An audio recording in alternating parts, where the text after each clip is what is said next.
विजयला खिडकीत एक खूप सुंदर मुलगी दिसली. विजयने ते पाहिले. तो बघतच राहिला. त्याला असं वाटलं जणू तो त्या मुलीला अनेक जन्मापासून ओळखतो. त्याच्या स्वप्नात येणारी मुलगी, त्या मुलीचे नाव परी होते. परीनेही विजयला पाहिले. मग एक दिवस त्याने विचारले, तू अशी का दिसतेस? विजय, हो मला माहीत आहे, पण तुला पाहिल्यावर माझं काय होतं ते मला माहीत नाही. असं वाटतं की मी तुझ्यासोबत अनेक आयुष्य आहे. परी, ओके ओके, फिल्मी डायलॉग बंद कर, पण कृपा आतापासून पाहू नका. त्या दिवशी परीने नकार दिला, पण विजयची वाट पाहत राहिला. विजय आला. परीने हसून विजयला पाहिले.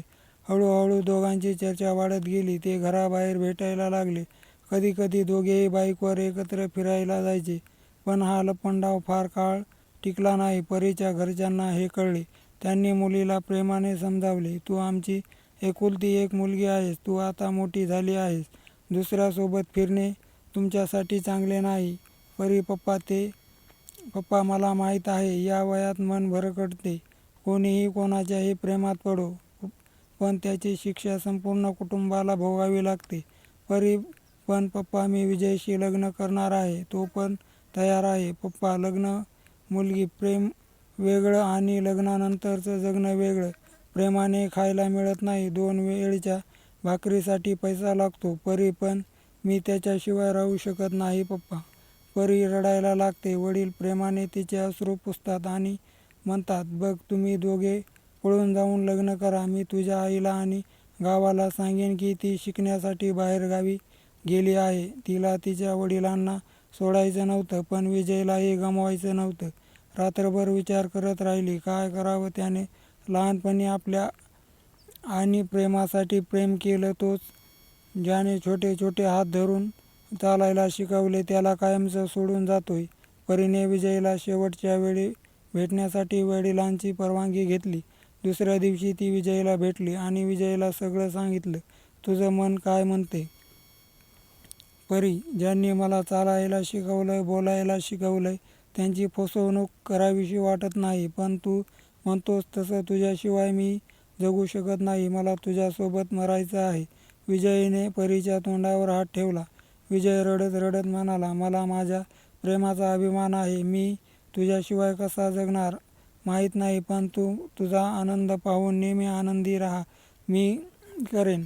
परीनेही रडतच उत्तर दिले, मी सुद्धा तुझ्याशिवाय जगू शकत नाही विजय, पण मी असाही आहे. फक्त शेवटची भेट घेण्यासाठी. विजय, परी रडू नको. जर ही आमची शेवटची भेट असेल तर त्यात अश्रू नसावेत, आनंद असावा, जे पाहून आयुष्यभर आठवण येईल. तू येशील का लग्नाच्या दिवशी? विजय, मी येईन. मी नक्की येईन. मी मनापासून नाचणार. विजय पुन्हा मनापासून रडायला लागतो. परी, तूच म्हणतेस तू आनंदी होण्यासाठी रडतोस. विजय, हे अश्रू मला आवरताही येत नाहीत. पण नाही, मी आता आनंदी आहे. पुन्हा शांतता. संध्याकाळ कधी झाली ते कळलं नाही. दोघांनी दुरूनच एकमेकाकडे पाहिले. मी निघालो. ठरलेल्या वेळी परीचे लग्न ठरले. मिरवणूकही आली. अनेक विधीही झाले. पण अचानक मुलाने लग्न थांबवले. त्यांच्या हातात काही फोटो होते, विजय आणि परीचे. त्याने विजयला फोन केला. त्याच वेळी म्हणाले. सगळीकडे कुजबूज सुरू झाली. सगळ्यांनी परीच्या पत्रावर आवाज उठवायला सुरुवात केली. वर, मी तुझ्या प्रेमाची शपथ घेतो. विजय, तुला परी आवडते की नाही? विजय, मी आहे. वर, तर काहीच नाही तर हो किंवा रागावला? राज, होय. विजय, प्रेमकथांचा तुझ्यावर खूप प्रभाव आहे. ती खोटं बोलली असती तर ती मेली असती का? होय. मी रस चोखल्यावर लग्न करून दाणे चोखून का किती वेळा हनीमून साजरा केलाय आहेस? सांग. सगळ्यांच्या नजरा कधी विजयवर तर कधी परीकडे होत्या. परीला वाटलं ती का नाही मेली इतक्या गोष्टी ऐकण्याआधी. विजय, तू चुकीचा विचार करत आहेस. असं काही नातं. वर, तुझ्याकडे काही पुरावा आहे का? विजयने परीकडे पाहिलं. ती फक्त रडत होती. विजय, हो, पुरावा आहे. वर, मग दाखव. पुरावा दाखवीन. विजय, मरणारा माणूस कधीच खोटं बोलत नाही. मी परीवर मनापासून प्रेम केलं आहे. तिच्याकडे कधीच चुकीच्या नजरेने पाहिले नाही. ती कालही शुद्ध होती आणि आजही शुद्ध आहे.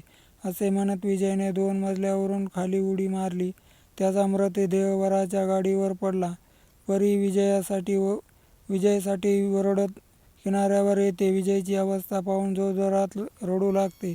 परी समजले. वराला म्हणते, विश्वास बसला नाही का? तू कॉलेजमध्ये प्रियाला फॉलो करायचास. मी तुला तिच्याबद्दल काही विचारलं नाही. आता तू समाधानी आहेस. विजय, जर त्याचं माझ्यावर खरं प्रेम नसतं तर मी आज येथे नसते. माझ्या शरीराशी खेळून त्याने मला फार पूर्वीच पळवून नेलं असतं आणि मला कुठल्या तरी वेश्यागृहात विकून टाकलं असतं.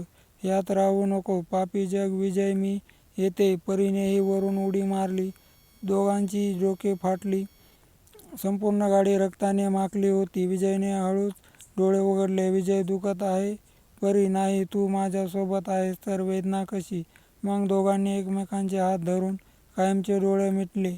आज सारे जग पाहत होते, पण या दोन्ही प्रेमी युगलांकडे बोटे दाखवण्याची हिंमत कोणाची नव्हती. शिक्षण. कोणत्याही तरुणाने चूक केली तर त्याच्या पालकाने प्रेमाने समजावून सांगितल्यास तो तरुण समजू शकतो. आणि दुसरे म्हणजे मृत्यू हा उपाय नाही. हे करू नका. अशी होती विजय आणि परीची प्रेमकथा. कथा आवडली असेल तर व्हिडिओला लाईक आणि चॅनेलला सबस्क्राईब जरूर करा. धन्यवाद.